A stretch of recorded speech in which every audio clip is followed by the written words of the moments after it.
Hello दोस्तों, नमस्कार। तो कैसे हैं आप सभी? तो दोस्तों, आप सभी अच्छे होंगे ये मैं मानता हूं। और आज आपका पटवारी का पेपर भी बहुत अच्छा गया होगा, ये मैं आशा करता हूं। और आगे आपका जो आने वाला पेपर है फॉरेस्ट गार्ड का, वो भी पेपर आपका बहुत अच्छा जाए, यही हमारी भगवान से विनती है।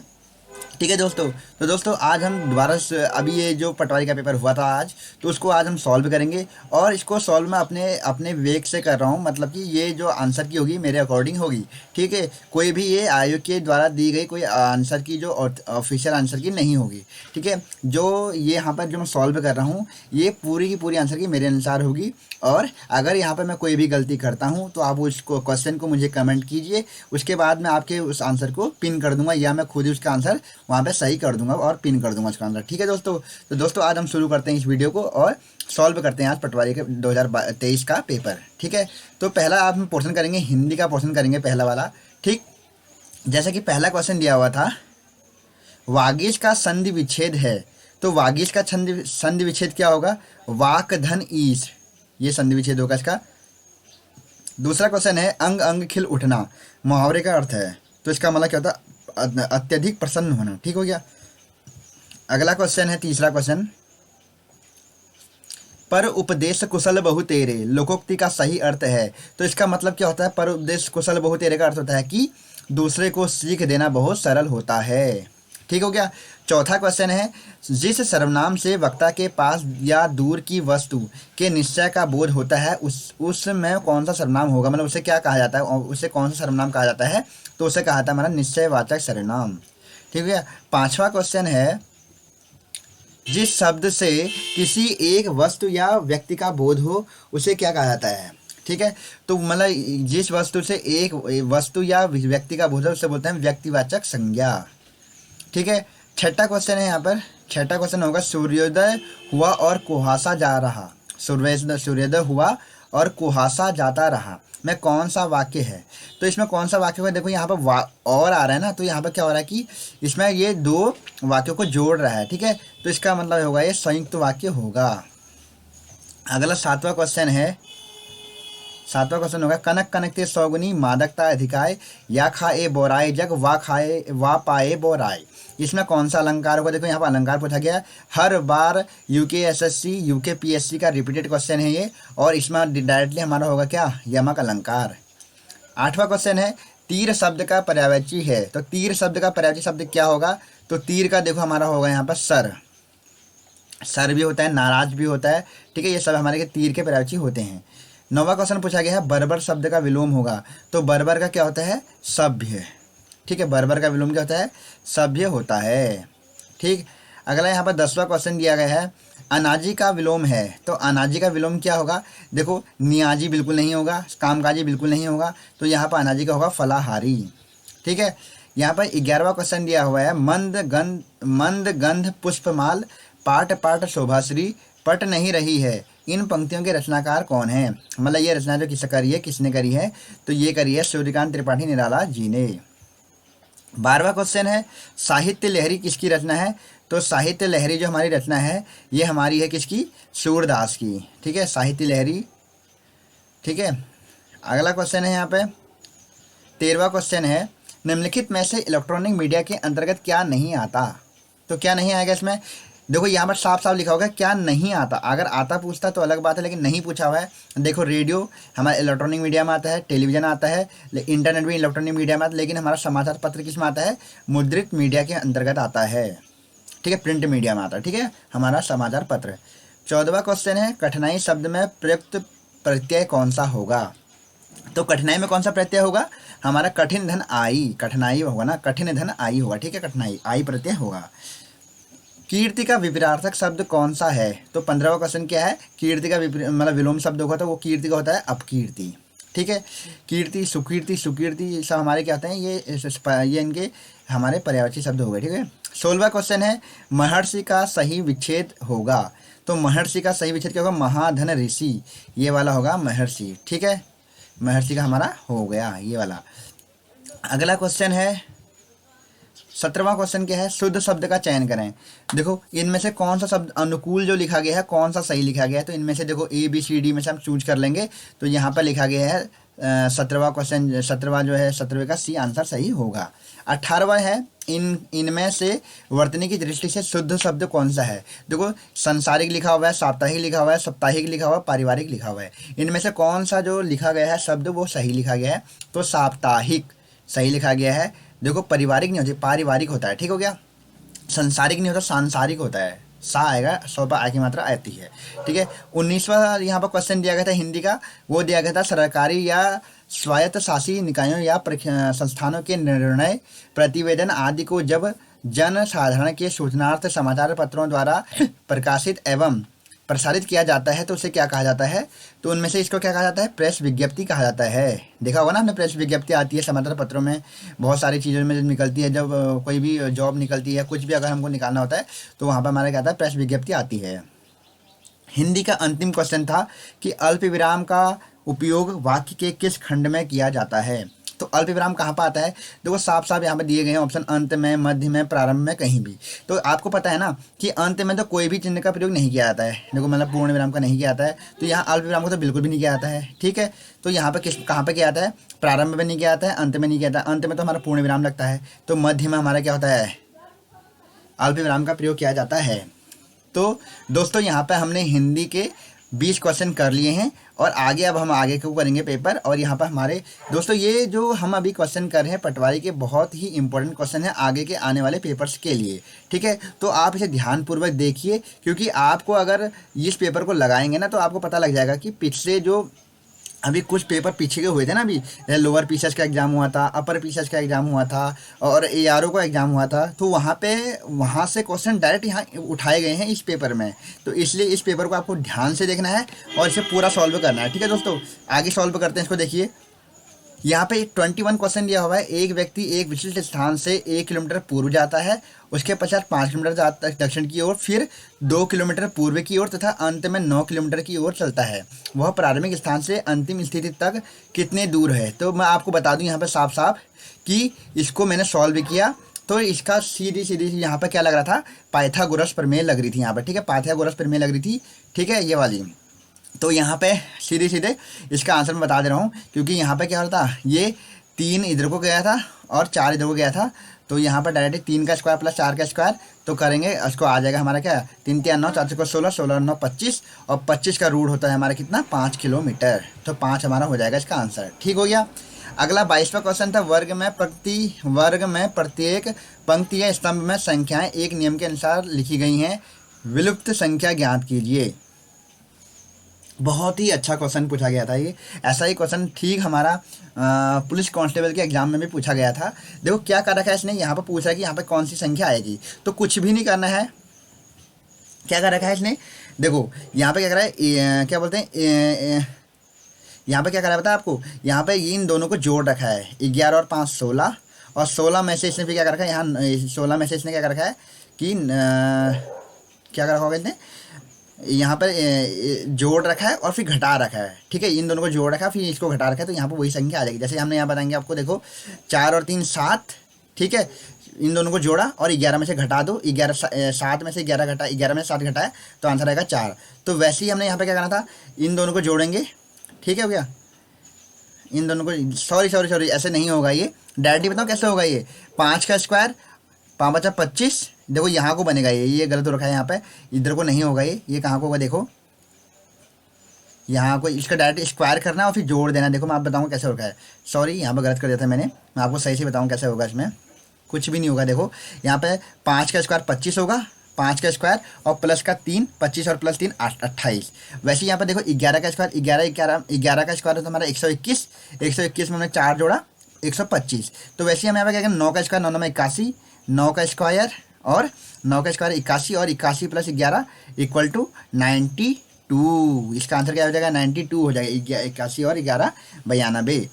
23वां क्वेश्चन था, यदि प्लस का अर्थ गुणा, इसको हमने जब सॉल्व करा तो जो अगर मैंने इसको सॉल्व करा तो इसका मेरा आंसर आ रहा था 0। अब कैसे आ रहा था, देखो ऐसा होगा क्या, इसको जब हम यहाँ पर गुणा करेंगे और इसको घटाएंगे तो ऊपर हमारा क्या था, 0 आ रहा था, 0/7 ऐसा हो रहा था इसका आंसर। तो देखो, अगर हमको पता है कि अगर मान लो हमारे ऊपर की संख्या जीरो होती है तो हमारा जो आंसर होगा वो क्या होता है, हमेशा जीरो ही होता है। इसका आंसर मेरा जीरो आ रहा था। अगर मेरा गलत हो रहा था आप इसको प्लीज़ हमें कमेंट कीजिए, हम इसको आपके क्वेश्चन को सही कर देंगे। ठीक हो गया। अगला क्वेश्चन है 424, शक छत्रप के सिक्कों में सोने चांदी के अनुपात क्या था। और ये क्वेश्चन डायरेक्टली अपर पीसेस के पेपर से उठाया गया है। ये वाला क्वेश्चन डायरेक्टली उठाया गया है कि शक छत्रप के सिक्कों में सोने चांदी का अनुपात क्या था। तो ये था हमारा 1:35। ये वाला क्वेश्चन भी बहुत इंपॉर्टेंट है। जहांगीर के दरबारी चित्रकार उस्ताद मंसूर किस प्रकार की चित्रकारी के लिए प्रसिद्ध थे। तो जो जहांगीर के दरबार में था मंसूर खान, वो हमारा पशु और पक्षियों के चित्र बनाता था। ठीक है। 26 क्वेश्चन है, निम्नलिखित में से किस तिथि को हैदराबाद राज्य के विरुद्ध भारत सरकार ने राज्य में शांति एवं व्यवस्था पुनर्स्थापित करने के लिए पुलिस कार्यवाही की थी। ये क्वेश्चन बहुत ज़्यादा कंफ्यूज रहने वाला है। अब देखना होगा आयोग इसका आंसर क्या देता है, क्योंकि डायरेक्टली जो यहाँ पर क्वेश्चन पूछा गया ना, ये जो पुलिस व्यवस्था से बात कही जा रही है तो ये हैदराबाद में जब इसको मिलाया गया था तो उसके बाद पुलिस के द्वारा ऑपरेशन पोलो चलाया गया था। ठीक है, ऑपरेशन पोलो चलाया गया था वहाँ पर। ठीक है, ऑपरेशन पोलो चलाया गया था। ठीक, वो जो चलाया गया था 13 सितंबर 1948 से चलाया गया था और 18 सितंबर तक ये चला था। अब यहाँ पर दोनों डेट दी गई हैं, तो इसमें देखना होगा कि आयोग इसमें कौन सी डेट सही मानता है। ठीक है दोस्तों, आगे 27वां क्वेश्चन करेंगे। निम्नलिखित में से कौन फ्रांस की क्रांति से पूर्व चर्च का सबसे बड़ा आलोचक था। ये क्वेश्चन भी डायरेक्टली अभी पूर्व में कोई एग्जाम हुआ था ग्रुप सी का, उससे उठाया गया है ये क्वेश्चन। ठीक है, डायरेक्टली क्वेश्चन उठाया गया ये। ठीक है, इसका आंसर है वोल्टेयर।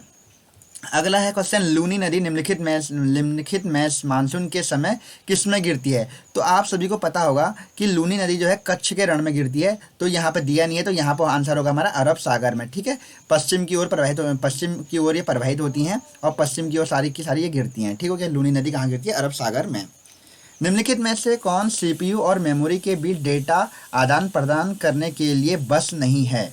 ठीक है, पूछ रहा है ना ये। तो डेटा बस होता है, एड्रेस होता है, नियंत्रण बस होता है, लेकिन अनियंत्रित बस जो है डेटा का आदान प्रदान नहीं करता है।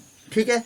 अगला 30वां क्वेश्चन है, किसी भाषा में GRASP को BMVN के कूटित किया जाता है। तो ये क्वेश्चन इसमें डायरेक्ट पूछा कि क्रेन को क्या करेंगे, क्रेन का जो अगला कूट होगा क्या बनेगा। तो देखो इसमें क्या कर रखा है कि यहाँ पे मैं क्या डायरेक्टली कह दिया होगा कि बी से, अगर हम देखो यहाँ से देखें तो जी से ये पीछे को बी आ रखा है। ठीक है, तो हम देखेंगे बी के बाद CDEFG। ठीक है, तो यहाँ से क्या कर रखा है इसने, यहाँ से ये जी से 5 बैग चला है। ठीक है, 5 वापस आ रखा है। तो यहाँ भी क्या होगा, सी से हम वो पीछे की तरफ आएंगे, BA और क्या बोलते हैं Z, Y और X। तो इसका आंसर हमारा क्या होगा, ये वाला हो जाएगा।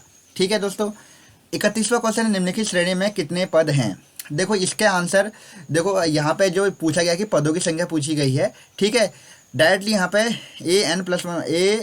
AN+1 करके इसमें कोई फॉर्मूला लग रहा था। अगर नहीं भी आ रहा था ना, तो यहाँ पर आप डायरेक्टली देख सकते हैं ना कि 201 से 8 में 7 जोड़ रखा है तभी 8 हुआ है, और यहाँ पर 208 और देखो 7 जोड़ेंगे, 7 और 8 15। ठीक है, कुछ नहीं करना था। अगर आपके पास पर्याप्त समय था तो 15 से 369 तक क्या करना था, आपने 7 जोड़ते जाना था और उनको गिन लेना था। तो इसका जो आंसर होगा 25 होगा। ठीक हो गया, कुछ भी नहीं करना था। ठीक, अगर आपको मैथ नहीं भी आ रही थी तो इसको जोड़ लेते, कुछ नहीं हो रहा था, उसको बाद में गिन लेते कि कितने इसमें हमारे जो शब्द बन रहे हैं पॉइंट वो कितने हो रहे हैं, तो 25 पॉइंट इसमें बन जाता है आपके। ठीक है, डायरेक्टली इसको ऐसे भी कर सकते थे। ठीक है, 32 क्वेश्चन है, अगला पद कौन सा होगा, जैसे Z1A X2D। तो इसका आंसर डायरेक्टली अगर देखें ना, कुछ भी नहीं कर रखा है। देखो A। ठीक है, देखो यहाँ से क्या करके, यहाँ से देखो, यहाँ से देखें हम। ठीक है, देखो यहाँ जैसे Z है, X है, यहाँ से देखो PQR। ठीक है, PQRSTU भी एक एक करके बढ़ा रखा है ना, तो वैसे ही यहाँ पे क्या होगा, तो हमारा हो जाएगा क्या, हमें S। ठीक है, और यहाँ पे देखो आप क्या करके, यहाँ पे N है, देखो यहाँ पे क्या कर ABCD, 2 करके आगे को बढ़ रखा है, तो हमारा इसका आंसर जो होगा A वाला हो जाएगा ये। ठीक है, आप लगा लीजिए इसको घर पर आराम से, बहुत टाइम है। बहुत ईजी रीजनिंग जो पूछी गई थी, बहुत ईजी लेवल की पूछी गई थी, बहुत कठिन नहीं थी। ठीक है, 33 क्वेश्चन है, निम्नलिखित में से कौन भारतीय संविधान की विशेषता नहीं है। ठीक है, कौन सी नहीं है, गणतंत्रात्मक शासन प्रणाली है। ठीक है, ये भी है, एकात्मक शासन। ठीक है, क्या बोलते हैं इसमें से एकल व एकीकृत न्यायालय भी है, और मौलिक कर्तव्य भी हैं, जबकि इसमें कौन सा नहीं है, इसमें एकात्मक शासन, इसमें इसका आंसर नहीं होगा। ठीक है, आंसर क्या हो जाएगा इसका, बी वाला इसका आंसर हो जाएगा। ठीक है, 34 है, निम्नलिखित में से कौन सा मौलिक अधिकार नहीं है, तो कौन सा इसमें मौलिक अधिकार नहीं है, तो संपत्ति का अधिकार जो है मौलिक अधिकार से हटा दिया गया है। ठीक है, 44वां संविधान संशोधन 1978 के द्वारा इसको 300 में रखा गया इसको। ठीक है, 300 को कॉमा रखा गया इसको। ठीक, इसको हटा दिया, अब ये कानूनी अधिकार है। ठीक है, संपत्ति का अधिकार। 35वां क्वेश्चन है, भारत के मौलिक अधिकारों के विषय में निम्नलिखित में से क्या सही नहीं है। ठीक है, कौन सा इसमें सही नहीं है, तो देखिए इसमें से हमारा कौन सा नहीं होगा, तो ये नहीं होगा हमारा क्या, देखो व्यक्तिगत स्वतंत्रता पर बल दिया जाता है, सर्वोच्च न्यायालय द्वारा सुरक्षा दी जाती है, औचित्यपूर्ण प्रतिबंध दिया जाता है, लेकिन सामाजिक व आर्थिक न्याय इसमें सही नहीं है। 36वां क्वेश्चन है, राजनीति के निर्देशक सिद्धांत निम्न में से किससे संबंधित हैं, तो किससे संबंधित हैं ये केवल सामाजिक न्याय से भी संबंधित हैं, आर्थिक न्याय से भी हैं, राजनीतिक न्याय से भी हैं, तो इसका आंसर हो जाएगा डी। 37 क्वेश्चन है, निम्नलिखित में से भारतीय संविधान का कौन सा अनुच्छेद समान आचार संहिता से संबंधित है, तो समान आचार संहिता किससे संबंधित है, अनुच्छेद 44। बहुत रिपीटेड क्वेश्चन है, हर बार रिपीट होता है क्वेश्चन। ठीक है, ये देखो कितना अच्छा क्वेश्चन आ रखा है, भारत में राज्यों की विधान परिषद के सदस्यों की न्यूनतम संख्या क्या है। बहुत ही अच्छा क्वेश्चन है, आगे भी आगे पूछा जाएगा, बार बार पूछा जाएगा। ठीक है, कितनी होती है न्यूनतम संख्या, 40 होती है।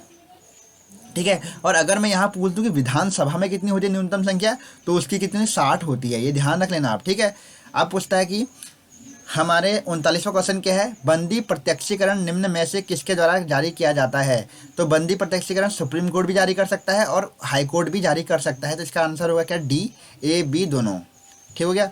अगला हमारा 40 क्वेश्चन है, संघ लोक सेवा आयोग के सदस्यों की सेवा शर्तें तय करने का अधिकार किससे प्राप्त है, तो ये किसे प्राप्त है, तो यूपीएससी के सारे जो फैसले ले सकता है वो राष्ट्रपति के अधीन होते हैं। ठीक, 41वां क्वेश्चन है, राज्य पुनर्गठन आयोग ने अपनी रिपोर्ट कब प्रस्तुत की थी, बहुत अच्छा क्वेश्चन है, इसने अपनी रिपोर्ट सौंपी थी 30 सितंबर 1955 को। 42वां क्वेश्चन है, भारत में प्रथम निर्यात प्रसंस्करण जोन की स्थापना 1965 में हुई थी, तो ये पूछ रहा है कि जो भारत का पहला निर्यात प्रसंस्करण जोन बना था, तो जहाँ से निर्यात के लिए चीज़ें की जाती थी, वो था हमारा कांडला बंदरगाह, कहाँ पर था ये, गुजरात में। अब पुलिकट झील देखो कितनी अच्छी, मतलब यहाँ पे कितना मतलब सिंपल से क्वेश्चन भी पूछे गए हैं, ऐसा नहीं है कि पूरा ही सारा इसमें टफ पूछा गया है। पुलिकट झील पूछी गई है, तो किसके मध्य पूछ रहा है, तो देखिए पुलिकट झील हमारी तमिलनाडु और आंध्र प्रदेश के मध्य है। 44वां क्वेश्चन है, निम्नलिखित में से किस क्षेत्र में सर्वाधिक जैव विविधता है, तो जैव विविधता सर्वाधिक कहाँ पाई जाती है, उष्ण कटिबंधीय वर्षा वनों में। ठीक है, रिपीटेड क्वेश्चन है, पिछली बार कनिष्ठ सहायक का क्वेश्चन रिपीट हुआ है, कहीं से क्वेश्चन नहीं आ रखा है। कनिष्ठ सहायक 2021 का जो पेपर हुआ था अक्टूबर महीने में, उसका पेपर क्वेश्चन रिपीट हुआ है ये, और कहीं से रिपीट नहीं हो रखा है। ठीक है, इसलिए आपको बार बार कहा जाता है कि हमारे द्वारा जो पेपर, हमारे द्वारा क्या कहीं से भी आपको पेपर मिल रहे हैं तो उनको प्लीज़ सॉल्व कीजिए, आगे के पेपर के लिए आपके लिए अच्छा रहेगा। ठीक है, क्योंकि बार बार वहाँ से क्वेश्चन रिपीट हो रहे हैं। 45वां क्वेश्चन है, बांग्लादेश में गंगा नदी कहलाती है, तो बांग्लादेश में गंगा नदी को क्या कहा जाता है, पद्मा कहा जाता है। ठीक हो गया। 46 क्वेश्चन है, भीमराव अंबेडकर के अनुसार निम्न में से कौन सा अनुच्छेद भारतीय संविधान की दिल एवं आत्मा है, तो ये हर बार क्वेश्चन रिपीट होता है, तो कौन सा होता है हमारा, अनुच्छेद 32। ठीक हो गया। 47 क्वेश्चन है, भारत की राष्ट्रपति द्रौपदी मुर्मू किस राज्य तथा जनजाति से संबंधित है, तो ये बहुत ही हाईलाइट भी रही थी उस समय, इससे क्वेश्चन तो बनना ही बनना था। ठीक है, तो इनका ये जो है हमारी उड़ीसा जनजाति से उड़ीसा राज्य और संथाल जनजाति से संबंधित है। ठीक, 48वां क्वेश्चन है, सार्क निम्नलिखित में से किस राजनेता के मस्तिष्क की उपज थी।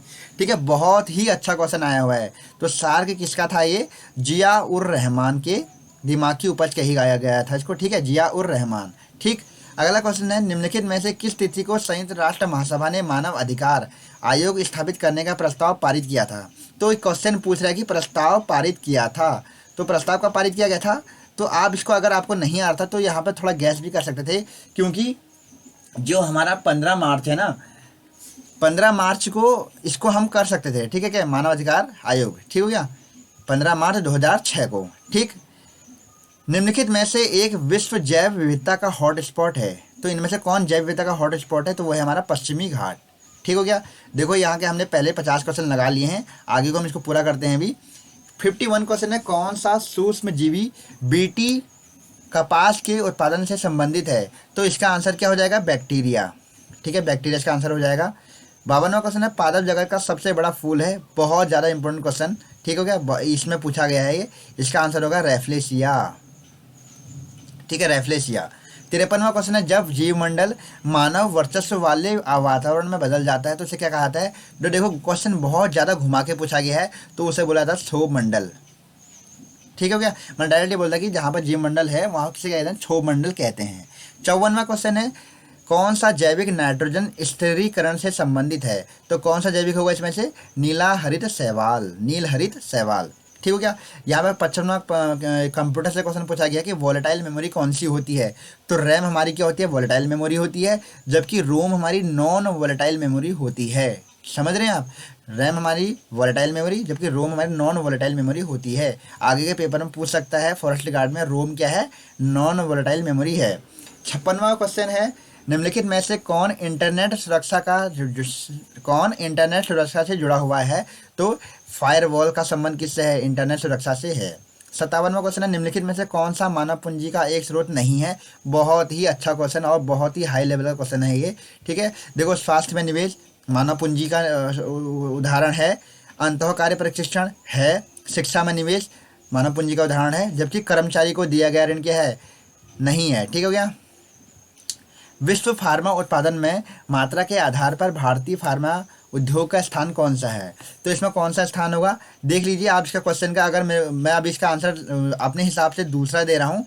ठीक हो गया, अगर दूसरा दे रहा हूँ, अगर यहाँ पर गलत होता है तो इसको मैं अभी इसका आंसर पता करके इसको मैं पिन कर दूंगा। ठीक है, इसको देख लीजिएगा आप, अगर मैं गलत दे रहा हूँ तो आपको आता है तो इसको प्लीज़ कमेंट कीजिएगा, उसके बाद इसको मैं पिन कर दूंगा, नहीं तो फिर मैं इसको खुद ही पिन कर दूंगा। ठीक, अगला है 59 क्वेश्चन, संयुक्त राष्ट्र के चार्टर को अंतिम रूप देने व स्वीकार करने हेतु सैन फ्रांसिस्को सम्मेलन में भाग लेने वाले भारतीय दल का प्रतिनिधित्व किसने किया था? तो किसने किया था इसका प्रतिनिधित्व? बहुत अच्छा क्वेश्चन है, आगे पूछा जाएगा ये क्वेश्चन। तो सर रामास्वामी मुदलियार ने इसका प्रतिनिधित्व किया था। ठीक हो गया, अच्छा क्वेश्चन है बहुत। 60 क्वेश्चन है, भारतीय परमाणविक ऊर्जा आयोग के 2022 में अध्यक्ष कौन हैं? बहुत ज़्यादा बच्चों ने इसको, मेरे को जहाँ तक लग रहा है के शिवान भी किया होगा, लेकिन इसका आंसर है कमलेश नीलकंठ व्यास। ठीक है, कमलेश नीलकंठ व्यास के हैं हमारे परमाणु ऊर्जा आयोग के अध्यक्ष हैं। अब यहाँ से आ रहा है हमारा उत्तराखंड। बहुत ध्यान से देखिए किस तरह के क्वेश्चन पूछे गए पटवारी में। पहला ही क्वेश्चन पूछा गया, उत्तराखंड में श्री नंदा राज यात्रा मेले का संबंध किस जिले से है? तो किस जिले से संबंधित नंदा देवी राज यात्रा? तो चमोली से संबंधित है। 62वां क्वेश्चन है, निम्नलिखित में से किसे प्रथम बार उत्तराखंड में खेल रत्न पुरस्कार दिया गया था? तो जसपाल सिंह राणा जी को दिया गया था। निम्नलिखित में से उत्तराखंड के प्रथम राज्यपाल कौन है? सुरजीत सिंह बरनाला। बार बार क्वेश्चन पूछा जाता है। ठीक है, 64वां क्वेश्चन, भागीरथी नदी पर टिहरी बांध निर्माण के विरोध में गंगा सागर से गंगोत्री तक साइकिल रैली का नेतृत्व निम्नलिखित में से किसने किया था? तो देख सकते हैं आप इसको, इसका जो इसका विरोध किया था सुंदरलाल बहुगुणा के द्वारा किया गया। टिहरी बांध का विरोध भी बहुत ज़्यादा किया गया था। तो ये डायरेक्ट परीक्षा वाणी के क्वेश्चन पूछे गए हैं, कोई बाहर से नहीं पूछा गया है। ठीक है क्या, इसलिए बार बार कहा जाता है कि परीक्षा वाणी पे बहुत ज़्यादा अपनी पकड़ बना के चलिए, क्योंकि सारा अगर यूकेपीएससी अगर एग्जाम करवाता है तो वो बहुत ही लो लेवल की, मतलब वहाँ पर उत्तराखंड पूछता है। ठीक है, आगे क्वेश्चन पूछा गया था 65वां क्वेश्चन है, उत्तराखंड के निम्न में से किस जनपद में सर्वाधिक जनजातीय जनसंख्या निवास करती है? तो सर्वाधिक जो हमारी एसटी है ना, शेड्यूल ट्राइब से जो रहती है, वो उधम सिंह नगर में रहती है। और अगर यही पूछ लेता कि सर्वाधिक एससी जनसंख्या, मतलब शेड्यूल हमारे जो हमारे अनुसूचित जाति वाले जो लोग रहते हैं, वो सर्वाधिक कहाँ पर? हरिद्वार में है। ठीक हो गया। 2021 के विश्व के सर्वश्रेष्ठ रख रखाव वाले राष्ट्रीय उद्यानों में कॉर्बेट राष्ट्रीय उद्यान का कौन सा स्थान था? देखो 2021 का वो पूछा गया इसमें करंट अफेयर, तो आप समझ सकते हैं कि किस लेवल में कहाँ तक इसमें करंट अफेयर पूछी जा रही है। 2 साल पुरानी करंट अफेयर तक पूछी जा रही है। तो उस समय हमारा इसमें था विश्व में दूसरा स्थान। ठीक है, और जहाँ तक मुझे लग रहा है बहुत बच्चों ने इसको गलत भी किया होगा, क्योंकि बहुत पुरानी करंट अफेयर पूछी गई है, तो ये बहुत मुश्किल हो जाता है याद करना। 67वां क्वेश्चन है, बछेंद्री पाल को पद्म श्री पुरस्कार कब मिला था? तो बछेंद्री पाल को 1984 में पद्म श्री पुरस्कार दिया गया था, और 1984 में ही इनके द्वारा क्या करा गई थी, हमारी माउंट एवरेस्ट को फतह भी किया गया था। ठीक हो गया। अगला क्वेश्चन है 68वां, उत्तराखंड में तिलु रोतली पुरस्कार निम्नलिखित में से किस क्षेत्र में दिया जाता है? तो ये उल्लेखनीय कार्य के लिए दिया जाता है। 69th क्वेश्चन है, उत्तराखंड की पहली महिला पुलिस निदेशक कौन थी? तो कंचन चौधरी भट्टाचार्य हमारी क्या थी? पहली महिला पुलिस निदेशक थी। 70वां क्वेश्चन है, भारत के लिंग अनुपात 2018 के अनुसार उत्तराखंड का क्रम क्या था? तो ये क्रम पूछ रहा है, तो यहाँ पर क्रम पूछा गया है। तो हमारा इसमें क्या होगा, लिंगानुपात में हमारा जो क्रम था 13वां स्थान था, ठीक है क्या, 13वां। ये मेरे द्वारा दिया गया आंसर है। अब देखना होगा कि आयोग इसका आंसर क्या देता है, क्योंकि यहाँ पर क्रम पूछा गया है। अगर पूछा कि लिंगानुपात में कौन सा स्थान, मतलब लिंगानुपात में कौन सा स्थान है, तो 13वां सही होगा, सही है आंसर है इसका। 71वां क्वेश्चन है, प्रसिद्ध गर्जिया देवी मंदिर निम्नलिखित में से किस नदी पर बसा हुआ है? देखो 2 बार क्वेश्चन आ चुका है गर्जिया देवी मंदिर से, ठीक हो गया, ये दूसरी बार क्वेश्चन आ रहा है ये, ठीक है। इससे पहले भी कोई पेपर में इससे पूछा गया है, तो ये हमारा कोसी नदी पर है, ठीक है। आगे भी ध्यान रखना है। 72वां क्वेश्चन है, कुमाऊं का इतिहास पुस्तक किसने लिखी है? बहुत ही इजी क्वेश्चन पूछा गया है, ये तो बद्रीधर पांडे के द्वारा इसको लिखा गया था। अगला 73वां क्वेश्चन है, उत्तराखंड नंदा देवी राष्ट्रीय उद्यान स्थापित कब किया गया था? देखो नंदा देवी राष्ट्रीय उद्यान की स्थापना कब हुई थी? बहुत इजी क्वेश्चन। देखो नंदा देवी राष्ट्रीय उद्यान की स्थापना कब हुई थी? 1982 में करी गई थी। 74वां क्वेश्चन है, निम्नलिखित में से कौन सा स्थान गढ़वाल का बारदोली नाम से विख्यात है? तो गढ़वाल का बारदोली को ना गुजड़ू कहा जाता है, ठीक है, गुजड़ू बहुत ही। और कुमाऊं का बारदोली सल्ट खुमार, ठीक है। 75वां क्वेश्चन है, किस चंद्र शासक ने पट्टी नाम प्रशासनिक इकाई की स्थापना की है? बहुत ज़्यादा टफ क्वेश्चन, बहुत ज़्यादा मतलब टिपिकल क्वेश्चन है, कहीं हमने भी नहीं सुना था। लेकिन जहाँ तक अभी मैं इसको गैस करूँगा, इसका आंसर इन ऑप्शन के हिसाब से अगर होगा मेरे हिसाब से, तो इसको मैं बाज बहादुर चंद्र पे इसमें जाना चाहूँगा अपने हिसाब से, ठीक हो गया। ये मेरे स्वविवेक से दिया गया आंसर है। अब देखना होगा कि इसका आयोग क्या आंसर देता है। ये क्वेश्चन बहुत ही नया क्वेश्चन है, ठीक है क्या। 76वां क्वेश्चन है, स्टेशन पर लगे बोर्ड पर अंकित समुद्र तल से ऊंचाई क्या कहलाती है? तो ये क्या कहलाती है हमारी, इसको बोलते हैं हम क्या, स्पॉट हाइट, ठीक है, इसको हम बोलते हैं क्या, स्पॉट हाइट, ठीक। 77वां क्वेश्चन है, एक मैदान जिसकी लंबाई 1 किलोमीटर और चौड़ाई 1/2 किलोमीटर है, क्षेत्रफल क्या होगा? बहुत इजी क्वेश्चन है। देखो अगर मान लो ना, हमको 10 तक के तो फॉर्मूले याद कर ही रहने चाहिए यार, बहुत इजी क्वेश्चन। देखो हमने क्या कहा, सीधी बात है, यहाँ पर कौन सा फॉर्मूला लगा, लंबाई गुणा चौड़ाई, इसका फॉर्मूला लगता है लंबाई गुणा चौड़ाई। अगर इसको हम रख लेते ना, लेंथ इंटू हाइट, ठीक है, ठीक हो गया, विड्थ इंटू हाइट, ठीक है। डायरेक्ट इसको मैं 1 × 1/2 कर देता, इसका आंसर क्या निकलता है, 1/2 किलोमीटर, ठीक हो गया। 78 क्वेश्चन है, उत्तराखंड राज्य की सबसे पुरानी नहर जो है ऊपरी गंगा नहर है, हर बार का रिपीटेड क्वेश्चन है। 79वां क्वेश्चन, उत्तराखंड की सर्वाधिक लंबी नदी निम्नलिखित में कौन सी है? काली नदी है, 252 किलोमीटर लंबी है। 80 क्वेश्चन है, निम्नलिखित में से कौन सा सबसे बड़ा राष्ट्रीय उद्यान है? क्षेत्रफल की दृष्टि से पूछ रहा है ये, तो कौन सा है हमारा, बहुत रिपीटेड क्वेश्चन है, गंगोत्री राष्ट्रीय उद्यान, ठीक है। ये कितना है, 2300 वर्ग किलोमीटर में फैला हुआ है कुछ, ठीक। अगला 81वां क्वेश्चन है, निम्नलिखित में से कौन सा युग्म सही सुमेलित है? ठीक हो गया, Wadia institute of Himalaya geology Dehradun बिल्कुल सही आंसर है, ठीक हो गया। जबकि विवेकानंद कृषि अनुसंधान संस्थान कहाँ पर है? ये अल्मोड़ा में है, गलत दिया गया है, पिथौरागढ़ नहीं है।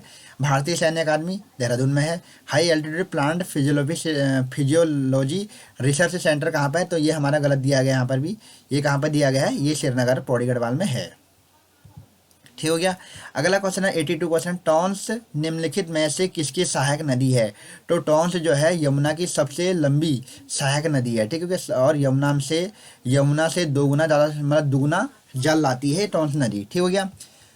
83 क्वेश्चन है, जनपद अल्मोड़ा का ऊपरी भाग स्थित है, तो अल्मोड़ा जनपद का ऊपरी भाग जो होगा लघु हिमालय में होगा, ठीक है। अगला 84 क्वेश्चन है, मनेरी भाली परियोजना निम्नलिखित में से किस जनपद में स्थित है? तो मनेरी भाली परियोजना जो है ना हमारा उत्तरकाशी में स्थित है। 2011 की जनगणना के अनुसार उत्तराखंड में किस जनजाति की जनसंख्या सर्वाधिक रही थी? तो ये रही थी हमारी थारू की। उत्तराखंड में सर्वाधिक जनसंख्या किसकी है? थारू की है। अगर हम गढ़वाल में बोले तो जौनसारी की होगी, ठीक हो गया। बहुत ईजी, बहुत इंपॉर्टेंट क्वेश्चन है, देखो गोबासा ताम्रपत्र, बहुत ज़्यादा इंपॉर्टेंट क्वेश्चन है। गोबासा ताम्रपत्र शिलालेख शक संवत 1340 किस राजा के दान का उल्लेख करता है? तो गोबासा ताम्रपत्र का संबंध किससे है? तो ज्ञानचंद से संबंध है गोबासा ताम्रपत्र, ठीक हो गया। 87 क्वेश्चन है, बद्रिका खंड किस पुराण का अंश है? देखिए ये क्वेश्चन बहुत, ये भी टिपिकल क्वेश्चन, नया क्वेश्चन है इस बार। अभी मुझे समझ में ही नहीं आ रहा कि क्वेश्चन किस वे में पूछा गया है। बद्रिका खंड किस पुराण का अंश है? देखिए पहली बात बता दूं कि कर्म पुराण तो बिल्कुल हो ही नहीं सकता मेरे हिसाब से, ठीक हो गया। और क्या बोलते हैं, पद्म पुराण भी नहीं हो सकता, ठीक। ठीक है, कर्म पुराण पद्म पुराण बिल्कुल नहीं होंगे। अब देखिए, देखने वाली बात रहेगी कि आयोग क्या आंसर दे रहा है। स्कंद पुराण और वायु पुराण में से एक आंसर रहेगा।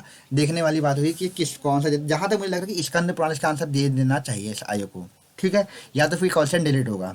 ठीक, 88 क्वेश्चन है, ब्रिटिश शासन के दौरान कुमाऊं में भूमि को क्या कहते हैं। ठीक है, ब्रिटिश शासन के दौरान कुमाऊं में भूमि को क्या कहते थे, तो वो बोलते थे हमारे थात। ठीक, अगला क्वेश्चन, 1790 में कुमाऊं पर विजय के पश्चात गोरखों ने वहां का सूबा किसे नियुक्त किया था, तो किसे नियुक्त किया था, जोगामल शाह को। ठीक है, किसे नियुक्त किया था। और यहीं पर अगर मैं बोल दूं कि कुमाऊं पर जब विजय प्राप्त करी गई थी 1790 में, तो उस समय कुमाऊं नेपाल का जो गोरखा था, मतलब कौन सा वहां पर सेनापति था, तो वो था हमारा रण बहादुर शाह। ठीक हो गया। और पहला सूबा जो कुमाऊं का बना था वो था हमारा जोगामल। ठीक है, अच्छा क्वेश्चन पूछा गया, आगे ही पूछा जाएगा। 90 क्वेश्चन का होगा हमारा, वर्ष 2020-21 संशोधित बजट अनुमान के आधार पर उत्तराखंड सरकार को निम्नलिखित में से किस मद से अधिकतम राजस्व प्राप्त हुआ है, तो यह होगा हमारा प्रत्यक्ष और अप्रत्यक्ष कर से। ठीक है, जहां तक मुझे लगता है इसका आंसर यही रहना चाहिए। ठीक है भैया। अगला 91वां क्वेश्चन है, उत्तराखंड सरकार ने वात्सल्य योजना, बहुत हाईलाइट रही थी और बहुत इंपॉर्टेंट योजना आगे पूछी जाएगी। ठीक है, वात्सल्य योजना के अंतर्गत कितनी धनराशि देने की बात करी गई है, तो 3000 रुपये इसमें देने की बात कही गई है। ठीक हो गया, 3000 रुपये प्रति माह भत्ता दिया जाएगा। ठीक है, और याद रखना 2021 में इसको शुरू करा गया था, 2 अगस्त 2021 से शुरू करी गई थी मुख्यमंत्री वात्सल्य योजना। 92वां क्वेश्चन है, वर्ष 2011 की जनगणना के अनुसार उत्तराखंड में शिशु लिंगानुपात कितना है। हर बार का रिपीटेड क्वेश्चन है, परीक्षा वाणी का क्वेश्चन है ये, 890।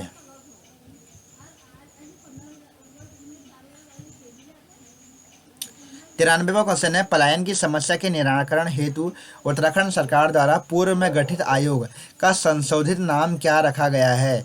तो यहाँ पर डायरेक्टली पूछ रहा है कि जो पलायन आयोग है ना, हमारा पलायन आयोग, जिसकी स्थापना 2017 में करी गई थी, और इसका जो नया नाम करा गया है उसका नाम है ग्राम्य विकास एवं पलायन निवारण आयोग। 94वां क्वेश्चन है, निम्नलिखित में से कौन सा एक ग्राम्य वन के उद्देश्य से संबंधित नहीं है, तो कौन सा नहीं है इसमें से। देखो, ग्राम्य वन का संबंध जो सीधी बात बोलूँ तो हमारे जल की, मतलब जल की बचाव से संबंधित था वो, तो इसमें कौन कौन से होंगे, देखो नहीं है पूछ रहा है ना ये, तो मेरे हिसाब से इसमें होना चाहिए ग्रामीण निवासियों की आय में वृद्धि करना। ठीक है, और सभी इसके संबंध होगा। ठीक है, अगला क्वेश्चन 95 क्वेश्चन है, श्री तीरथ सिंह रावत, देखो कितना पुराना करंट अफेयर पूछा गया है। श्री तीरथ सिंह रावत उत्तराखंड के मुख्यमंत्री कितने दिनों के रहे थे, कितने दिनों के रहे थे, 116 दिन के रहे थे। निम्नलिखित में से किसे 7 जनवरी 2021 को उत्तराखंड के मुख्य न्यायाधीश की शपथ दिलाई गई। अब देखो ये क्वेश्चन कैसे करेंगे बच्चे, खुद सोचो, 1 साल पुराना क्वेश्चन करंट अफेयर पूछा गया है। तो उस समय जो हमारे उत्तराखंड हाईकोर्ट के मुख्य न्यायाधीश बने थे वो थे हमारे जस्टिस RS चौहान, रघुवेंद्र सिंह चौहान। ठीक हो गया, बहुत ज़्यादा टिपिकल क्वेश्चन, बहुत ज़्यादा, मतलब समझ में नहीं आ रही कैसे करेंगे बच्चे इनको। तो 97 क्वेश्चन है, निम्नलिखित में से किस वर्ष पंचायती राज पर अशोक मेहता समिति का गठन किया गया था, तो अशोक मेहता समिति 1977 में बनी थी। ठीक हो गया। 98वां क्वेश्चन है, निम्नलिखित में से किस राज्य ने भारत में सबसे पहले पंचायती राज को लागू किया था। तो जो पंचायती राज व्यवस्था शुरू हुई थी सबसे पहले, जो राजस्थान के नागौर जिला से हुई थी। ठीक हो गया, सबसे पहले लागू हुई थी। ठीक। 99 क्वेश्चन है, निम्नलिखित में से कौन सा पंचायती राज दिवस है। देखो ये पूछ रहा है कि जो पंचायती राज दिवस है ना, कब से मनाया जाता है, कब किस तारीख को मनाया जाता है, तो 24 अप्रैल को मनाया जाता है। हर बार का रिपीटेड क्वेश्चन है, 24 अप्रैल को पंचायती राज दिवस मनाया जाता है। हमारा इस सेशन का लास्ट क्वेश्चन है पटवारी लेखपाल का, वर्तमान में उत्तराखंड राज्य में नगर निगमों की संख्या कितनी है, तो वर्तमान में नगर निगम कितने हैं, 9। ठीक हो गया। तो दोस्तों अभी हमने यहाँ पे पूरे के पूरे यहाँ पर अभी ये पेपर लगा लिया है, और ठीक है, पेपर यहाँ पर हमने पूरा कर लिया है। और ये पटवारी लेखपाल का आज जो हमारा 8 जनवरी 2023 को पेपर हुआ था, वो पेपर को मैंने यहाँ पर सॉल्व करा दिया है। और ये पूरा मैंने अपने विवेक और मेरे द्वारा जो बनाई गई आंसर की है उससे सॉल्व भी किया है। अगर इसमें कोई भी गलती होती है, आप मुझे प्लीज़ उस क्वेश्चन का नंबर लिख के उसका क्वेश्चन आंसर भी दे दीजिए, जिससे कि उस क्वेश्चन में मैं सुधार कर सकूँ और बाद में वहाँ पर आपको उस क्वेश्चन का आंसर पिन भी कर सकूँ। ठीक है दोस्तों, तो आज के लिए इस वीडियो में बस इतना ही, और आप अपनी तैयारी को बिल्कुल करते रहिए। और आपसे मैं फिर एक बार फिर दोबारा से कहूँगा कि जितना हो सके जितनी टाइम बचा हुआ है अभी हमारे फॉरेस्ट गार्ड पेपर के लिए, प्लीज़ आप पुराने पेपरों को सॉल्व भी कीजिए। पुराने पेपरों की एक बुक आती है, अरिहंत की आती है, अभी कोई और भी आती है तो उसको भी ले सकते हैं आप, और प्लीज़ उनको सॉल्व भी कीजिए, क्योंकि पुराने पेपर से ज़्यादातर क्वेश्चन पूछे जा रहे हैं और इस पेपर में कम से कम 10 क्वेश्चन पुराने पेपरों से उठाए गए हैं। तो इसलिए मैं आपसे कहूँगा, प्लीज़ आप पुराने वाले पेपरों को सॉल्व कीजिए और उन्हें पूरा ढंग से तैयार करके जाइए, जिससे कि आपका फॉरेस्ट गार्ड का पेपर बहुत अच्छा जाए। यही मैं आशा करूंगा कि आप इस ऐसे कार्य को आप पूरा करेंगे। ठीक है दोस्तों, तो दोस्तों आज के सेशन में से इतना ही। प्लीज़ आप मेरी इस वीडियो को लाइक कीजिए, शेयर कीजिए और मेरे यूट्यूब चैनल को सब्सक्राइब भी कीजिए। ठीक है दोस्तों, थैंक यू दोस्तों, धन्यवाद।